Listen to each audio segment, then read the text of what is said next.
Aztec mythology. Ever consider it? Of course not. You're too caught up on the popular mythologies like Norse mythology and Greek mythology. Ever considered giving Aztec mythology a chance? You're making it sad. So how about you listen up for a few minutes and give me a chance to wow you? How am I gonna wow you? By showing you almost all the Aztec gods. First Aztec god, Huitzilopochtli. Huitzilopochtli. Chipotle? Okay. Since his name is too hard to pronounce, we're just gonna nickname him Huit. Huit is the most fearsome and powerful of the Aztec gods. He's the god of sun, god of war, and sacrifice. His name is supposed to mean the left-handed hummingbird, and was often drawn with feathers. He looks like this. He is also the patron god for the city of Tenochtitlan. There's a big temple in the center of the city to honor Huit and Tulok. Speaking of Tulok, Tulok was the god of rain and water. Due to his powers with water, he often helped the Aztecs by sending down water to help plants grow. But this also meant that when he was angry, he was able to send down lightning storms to the Aztecs. Tulok was also worshipped at the great temple that Huit was put in. They also named a mountain after him called Mount Tulok. He was often drawn with fangs and big goggle-like eyes.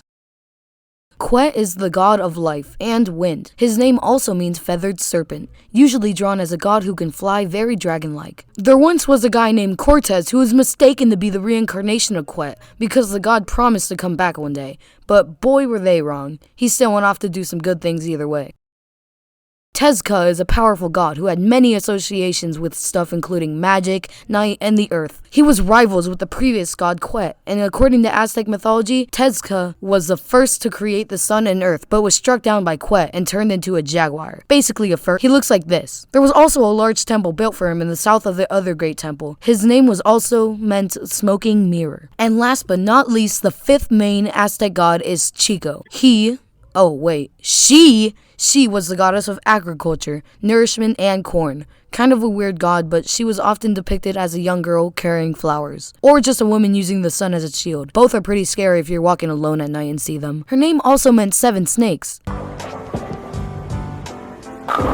Nice! And here are some honorable mentions. Chalch. Chalch was the Aztec god of oceans, rivers, springs, and lakes, and patron of newborns and the sick. She represented the 4th son of the Aztecs and cried tears of blood when accused of faking her feelings. Mictlan was the Aztec god of death who ruled over the land of the dead with his wife. He was tricked into giving up the bones that would become the humans of the 5th age by Quets. While most of the dead ended up with Mictlan, some ended up in the special realms. For example, women who died during childbirth went to the goddess of Cotlacu. And that concludes almost all of the Aztec gods, at least the most important ones. If you learned something new, great. If you didn't, I don't care. At least I made you look at Aztec mythology just a little bit differently, okay? I don't know how to end this video.